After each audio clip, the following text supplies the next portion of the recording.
नमस्कार प्यारे बच्चों। जय हिंदी यूट्यूब चैनल पर आपका हार्दिक अभिनंदन है। आज हम कक्षा 7वीं हिंदी वसंत भाग 2 का पाठ अपूर्व अनुभव पढ़ेंगे। अपूर्व का अर्थ होता है जो पहले नहीं हुआ, अर्थात ऐसा अनुभव जो पहले नहीं हुआ। तो ये एक संस्मरण है जो कि जापानी लेखक तेत्सुको कुरियानगी के द्वारा रचित पुस्तक तोतो चान से लिया गया है और इसका हिंदी में अनुवाद पूर्वा याग्निक कुशवाहा द्वारा किया गया है। तोत्तो चान एक लड़की है जो अपने पोलियो से ग्रस्त मित्र यासुकी चान, अपने दिव्यांग मित्र यासुकी चान को अपने पेड़ पर चढ़ाकर दूर तक की सुंदरता दिखाना चाहती है और उसके लिए तमाम कोशिशें भी करती है। उन कोशिशों के बाद वह अपने मित्र को पेड़ पर चढ़ाने में सफल होती है और वहां बैठकर के वे आपस में बातें भी करते हैं। तो ये पाठ हमें शिक्षा देता है कि विकलांग लोगों के हृदय में भी दूसरे लोगों की तरह साहस होता है, उत्साह होता है और चाहत होती है। तो हमें उनका भरपूर सहयोग करना चाहिए और उन्हें आगे बढ़ाने के लिए प्रेरित करना चाहिए। उनका आत्मबल हमें बढ़ाना चाहिए और साथ ही सीखने को हमें यह भी मिलता है कि असफलता से हताश नहीं होना चाहिए, हताश होकर के बैठना नहीं चाहिए, बल्कि उसके लिए सफलता के लिए हमें निरंतर प्रयासरत रहना चाहिए। सफलता आज नहीं तो कल जरूर तुम्हारे कदम चूमेगी। तो पाठ को शुरू करने से पहले आपसे अनुरोध है कि अगर आपने चैनल को सब्सक्राइब नहीं किया है तो चैनल को सब्सक्राइब कर ले और अपने दोस्तों के साथ में साझा करें। तो चले शुरू करते हैं। तोत्तो चान विश्व साहित्य की एक अमूल्य निधि है जो मूलतः जापानी भाषा में लिखी गई है और इसका अनुवाद विश्व की कई भाषाओं में हो चुका है। यह एक ऐसी अद्भुत पाठशाला और उसमें पढ़ने वाले बच्चों की कहानी है जिनके लिए रेल के डिब्बे कक्षाएं थी, गहरी जड़ों वाले पेड़ पाठशाला का गेट, शाखा बच्चों के खेलने के कोने और इस अनोखे स्कूल के संस्थापक थे कोबायाशी। लेखिका स्वयं इस स्कूल की छात्रा थी और उन्हीं के बचपन के अनुभवों पर आधारित पुस्तक तोत्तो चान का यह अंश है अपूर्व अनुभव, अर्थात ऐसा अनुभव जो पहले नहीं हुआ।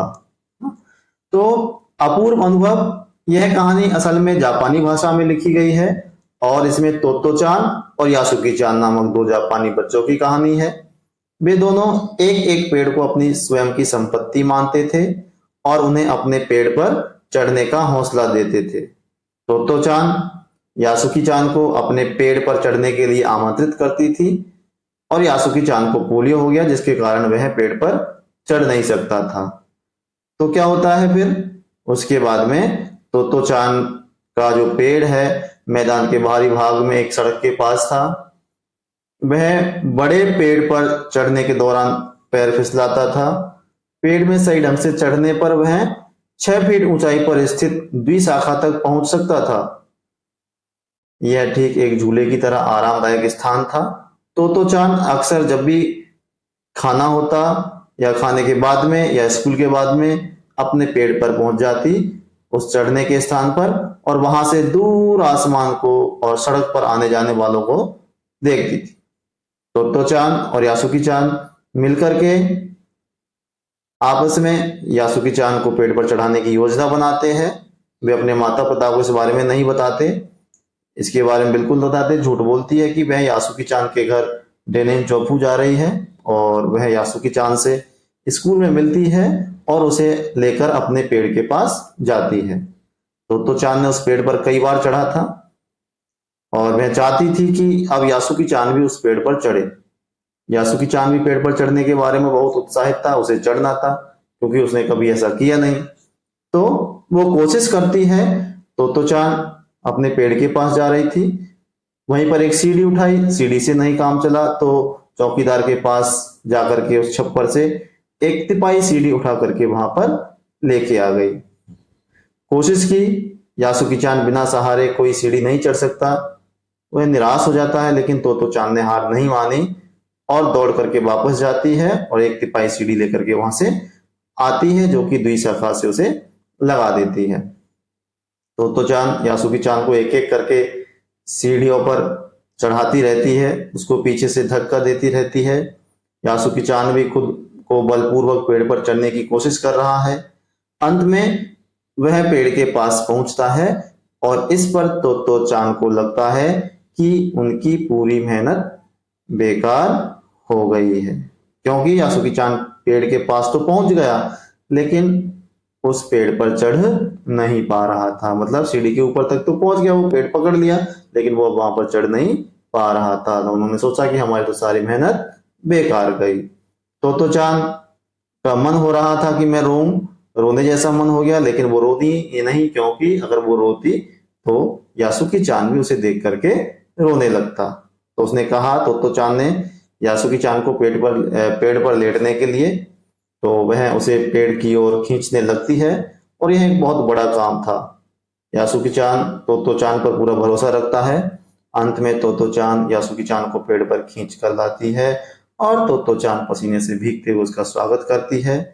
यासुकी चान को अपने पेड़ पर स्वागत करती है। वे दोनों पेड़ पर बैठकर कुछ समय तक बातें करते रहते हैं और यासुकी चान के लिए पेड़ पर चढ़ने का यह पहला और अंतिम मौका होता है। दोनों आपस में बात करने लगते हैं। यासुकी चान की दीदी अमेरिका में रहती है, तो वो वहां पर टीवी के बारे में चर्चा करती है, मतलब करता है और कहता है कि एक छोटा सा डब्बे जैसा होता है, उसमें सुमो पहलवान की कुश्ती लड़ते हुए हम देख सकते हैं, जिस पर तोतो चान को विश्वास नहीं होता है और वो सोचती है कि इतनी सी डब्बे में तोतो चान या फिर सुमो पहलवान कैसे आ सकता है। तो आपस में वो चर्चा करते रहते हैं। आगे तो ये पाठ हमें संदेश देता है कि हमें विकलांग व लाचार लोगों को कभी किसी से कम नहीं समझना चाहिए, बल्कि उनकी भावनाओं को जानने का प्रयत्न करना चाहिए। उनके हृदय में भी दूसरे लोगों की भांति साहस होता है। जहां तक संभव हो सके उनका आत्मबल बढ़ा करके, जैसे तोतो चान ने बढ़ाया और अपने मित्र यासुकी चान को पेड़ पर चढ़ा करके किया, मन की इच्छाओं को पूरा किया। इस तरीके से उनकी मन की इच्छाओं को हमें पूरा करना चाहिए। हमेशा जितना हो सके उन लोगों की मदद हमको करनी चाहिए। आगे हम देखेंगे शब्दार्थ है कुछ विशाखा, द्विशाखा है, ये दो शाखा है।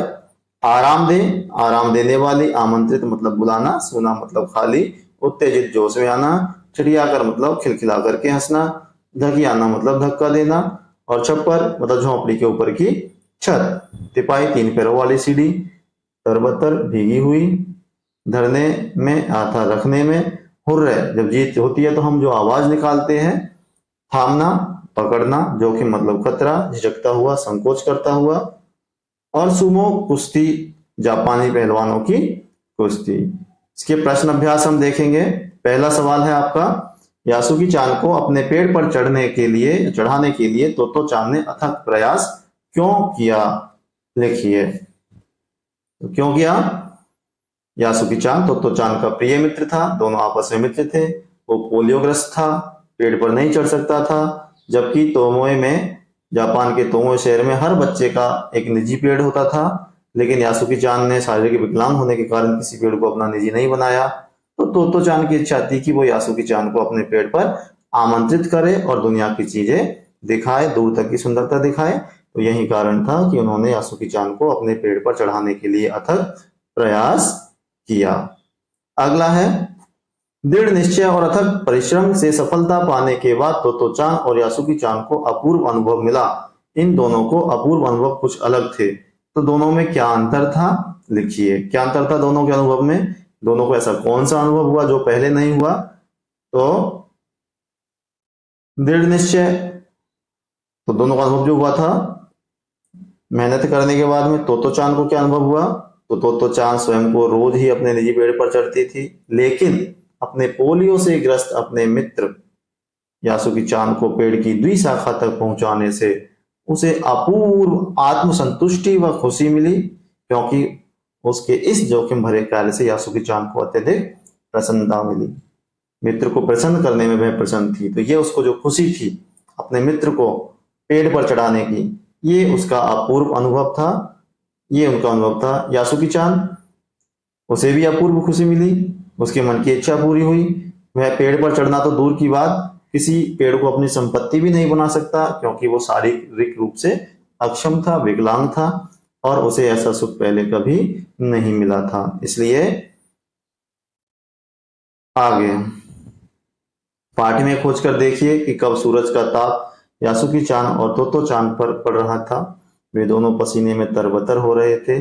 और कब बादल का एक टुकड़ा उन्हें छाया देकर कड़कती धूप से बचाने लगा। आपके अनुसार इस प्रकार परिस्थिति के बदलने का कारण क्या हो सकता है? तो पहली सीढ़ी से यासुकी चान का पेड़ पर चढ़ने का प्रयास जब असफल हो जाता है तो तोतो चान तिपाई सीढ़ी खींच करके लाई। बहुत प्रयास किया चढ़ाने का, लेकिन दोनों तेज धूप पसीने में तरबतर हो रहे थे। दोनों के अथक संघर्ष के बीच बादल का एक टुकड़ा छाया कर उन्हें कड़कती धूप से बचाने लगा और उन दोनों की मदद के लिए वहां कोई नहीं था। संभवतः इसीलिए प्रकृति को उन दोनों पर दया आ गई और थोड़ी खुशी और राहत देने की कोशिश कर रहा। आगे, यासुकी चान के लिए पेड़ पर चढ़ने का यह अंतिम मौका था।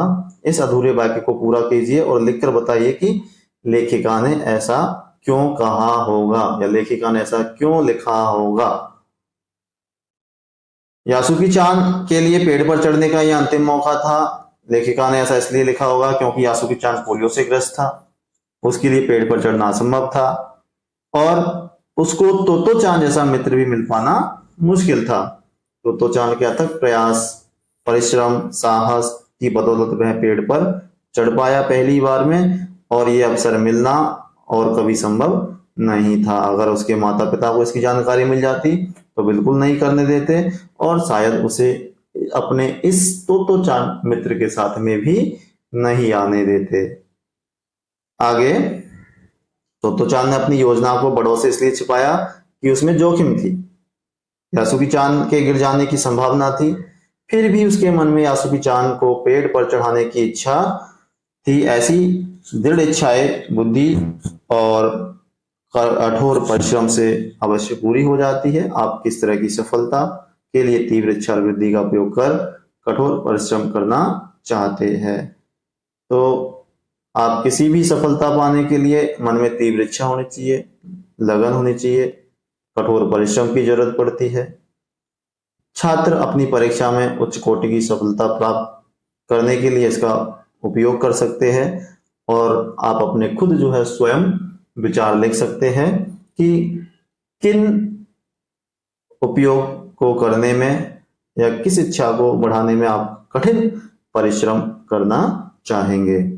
आगे, हम अक्सर बहादुरी के बड़े बड़े कारनामों के बारे में सुनते हैं, लेकिन अपूर्व अनुभव कहानी एक मामूली बहादुरी और जोखिम की ओर हमारा ध्यान खींचती है। यदि आपको अपने आसपास के संसार में कोई रोमांचकारी अनुभव प्राप्त करना हो तो कैसे करेंगे? तो ये आप स्वयं करेंगे और बताएंगे कि किस तरीके से आप अनुभव प्राप्त करना चाहेंगे। अपनी मां से झूठ बोलते समय तोतो चान की नजरें नीची क्यों थी? तो हम सब जानते हैं कि जब हम किसी से झूठ बोलते हैं तो हमारी नजरें नीची रहती है या हमारी कुछ गतिविधियां चलती रहती है। तोतो चान ने भी यासुकी चान को अपने पेड़ पर आमंत्रित किया था और माँ को ये बात नहीं बताई, माँ से छिपाई थी, क्योंकि उसे मालूम था कि अगर माँ यह जोखिम भरा कार्य नहीं करने देगी तो जब माँ ने उनसे पूछा कि कहाँ जा रही हो तो उसने झूठ कहा कि यासुकी चान से मिलने उसके घर जा रही है। और यह कहते समय उसकी नजरें नीची थी क्योंकि वह माँ से झूठ बोल रही थी और उसे डर लग रहा था कि शायद वह माँ से नजरें मिला करके जब बात कहेगी तो उसका झूठ पकड़ा जाएगा। तो इसलिए उन्होंने अपनी माँ से झूठ बोलते समय नजरें नीची रखी थी। आगे है, यासुकी चान जैसे शारीरिक चुनौतियों से गुजरने वाले व्यक्तियों के लिए चढ़ने उतरने की सुविधाएं हर जगह नहीं होती है, लेकिन कुछ जगहों पर ऐसी सुविधाएं दिखाई देती है। उन सुविधाओं वाली जगहों की सूची बनाइए। ऐसी ऐसी कौन सी जगह होती है जहां पर विकलांगों को उतरने और चढ़ने के लिए सीढ़ियां होती है? तो जैसे आप स्कूल में जाते हैं तो हमारा एक स्कूल है, अस्पताल है ना, वहां पर मेट्रो परिसर है, वहां पर रेलवे स्टेशन है, वहां पर हवाई अड्डे है, वहां पर आपकी विकलांगों के चढ़ने के लिए लिफ्ट या फिर आपका जो है रोप लगा होता है, उनके लिए अलग सुविधा बनी होती है। आगे, द्विशाखा शब्द द्वि और शाखा से योग से बना है। द्वि का अर्थ होता है दो और शाखा का अर्थ होता है डाल। द्विशाखा पेड़ के तने का वह भाग है जहां से दो मोटी मोटी डालियां एक साथ निकलती है। द्वि की भांति आप त्रि से बनने वाले त्रिकोण जानते होंगे। त्रि का अर्थ होता है 3, 4, 5, 6, 7, 8। इस तरीके से आपको इन सब का नोतक का आपको हिंदी में, संस्कृत में और अंग्रेजी में लिखना है। तो हिंदी में 2 को द्वि बोलते हैं, 3 को त्रि बोलते हैं, 4 को चतुर्थ, 5 को पंच। अंग्रेजी में 2 को 2, 3 को 3, 4 को 4 और 5। ऐसे ही 6 को 6 षष्ठ 6, 7 सप्त 7, 8 अष्ट 8, 9 नवम और 9। अगला, पाठ में ठिठिया करके हंसने लगी, पीछे से धकियाने लगी। जैसे वाक्य आए हैं, ठिठियाकर हंसने का मतलब है आपने अवश्य अनुमान लगा सकते हैं कि ठी करके हंसना या ठहाका मार करके हंसना बोलचाल में प्रयोग होता है। इनमें हंसने की ध्वनि का एक खास अंदाज को हंसी का विशेषण बना दिया गया है। साथ ही ठिठियाना और धकियाना शब्द में आना प्रत्यय का प्रयोग हुआ है। इस प्रत्यय से फिल्माना शब्द भी बन जाता है। तो आना प्रत्यय से बनने वाले 4 तक शब्द आपको बनाने हैं जो कि आना शब्द से बन सकते हैं। तो आना शब्द प्रत्यय का उपयोग करके कौन कौन से शब्द बन सकते हैं देखिए, घराना, चलाना, जुर्माना, रोजाना और शर्माना। आगे कुछ एक्स्ट्रा प्रश्न, अतिरिक्त प्रश्न है। तो चांद ने अपने पेड़ पर चढ़ने का न्योता किसे दिया? यासुकी चांद को। अगला है आपका, किसी पेड़ को यासुकी चांद निजी संपत्ति क्यों नहीं मानता था? क्योंकि वो पोलियो से ग्रस्त था, विकलांग था और उसके लिए संभव नहीं था किसी पेड़ पर चढ़ना, तो वो किसी पेड़ को अपनी संपत्ति नहीं मानता था। अगला, तो चांद के गले में रेल पास क्यों लटक रहा था? तो आपको पता है कि गले में रेल पास इसलिए टांग रखा ताकि किसी को भ्रम ना हो, शक ना हो उनकी योजना पर, पता ना चले योजना का। अगला, बच्चे दूसरों के पेड़ों पर क्यों नहीं चढ़ते? क्योंकि उनको अनुमति नहीं होती थी, वो पेड़ किसी की संपत्ति होता था और उसकी आज्ञा और अनुमति के बिना दूसरों के पेड़ पर नहीं चढ़ते थे। आगे, यासुकी चांद पेड़ पर क्यों नहीं चढ़ पाता था? क्योंकि वो पोलियो से ग्रस्त था, उसे पोलियो था, तो वह पेड़ पर चढ़ने में सक्षम नहीं था। आगे, तो चांद किस उद्देश्य से घर से निकली थी? तो अपनी माँ को उसने बताया कि मैं यासुकी चांद के घर डेनेन चौपू जा रही हूँ मिलने के लिए। उसने तो चांद से वादा किया था कि वह उसे अपने पेड़ पर चढ़ाएगी और इसी वायदे को पूरा करने के लिए वह घर से निकली थी, लेकिन अपनी माँ से वो घर से झूठ बोल करके निकली थी। आगे, तो चांद सच बताए बिना क्यों नहीं रह सकी? तो झूठ बोलने के अपराध बोध के कारण तो चांद बेचैन थी और वह सच बोले बिना नहीं रह सकी। स्टेशन तक उसे छोड़ने आए उसके भाई रॉकी को अंत में उसने बता दिया कि वह आज यासुकी चांद को अपने पेड़ पर चढ़ाने वाली है ना। तो उसे पता था कि झूठ बोलना गलत है, लेकिन भाई को बता दिया ताकि घर पर पता रहे कि वो कहां पर जा रही है। तो चांद कौन थी? उसकी हार्दिक इच्छा क्या थी? तो चांद एक जापानी लड़की थी और उसकी हार्दिक इच्छा थी कि उसका अपंग मित्र, पोलियो से ग्रस्त मित्र यासुकी चांद उसके पेड़ पर जाकर उसकी चीजों और दुनिया को देखे और उसका आनंद ले। तो चांद ने यासुकी चांद को ऊपर चढ़ाकर ही दम लिया। इसके लिए उसने क्या क्या प्रयास किए? तो क्या क्या प्रयास किए उसने? प्रथम कोशिश नाकाम रही सीढ़ी लाने के बाद में, तो फिर वो चौकीदार के छप्पर में गई दौड़ करके और वहां से तिपाही सीढ़ी लेकर के आई और एक एक पैर सीढ़ी रखने की सहायता की उसकी, धक्का दिया उसे।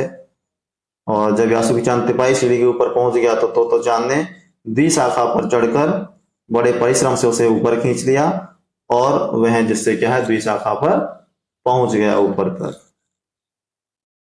आगे, विकलांगों के प्रति हमारी सोच कैसी होनी चाहिए? तो विकलांगों के प्रति हमारी सहानुभूति होनी चाहिए, क्योंकि वो भी एक समाज का अंग है। विकलांग हमारे समाज के आवश्यक अंग है, उन्हें भी सम्मान पूर्वक जीने का अधिकार है और उन पर सहानुभूति दिखाने के बजाय उन्हें आत्मनिर्भर हमें बनाना चाहिए, उनकी मदद करनी चाहिए, उनके साथ कुछ समय बिताना चाहिए ताकि उन्हें अकेलेपन का एहसास ना हो और उन्हें ये ना लगे कि हम इस दुनिया में कुछ विशेष है, अलग है सबसे, है ना। तो उनके प्रति हमारा विशेष उत्तरदायित्व बनता है कि उन्हें सभी प्रकार की सुविधाएं मिलनी चाहिए जो हमें मिल रही है, और उनको आगे बढ़ाने हेतु प्रेरित किया जाना चाहिए, और हर संभव जो हमारे से सहयोग बने वो हमें सहयोग करना चाहिए। तो इसी तरह से आगे आने वाले पाठों के वीडियो देखने के लिए चैनल को सब्सक्राइब करें और दोस्तों के साथ में साझा करें। धन्यवाद।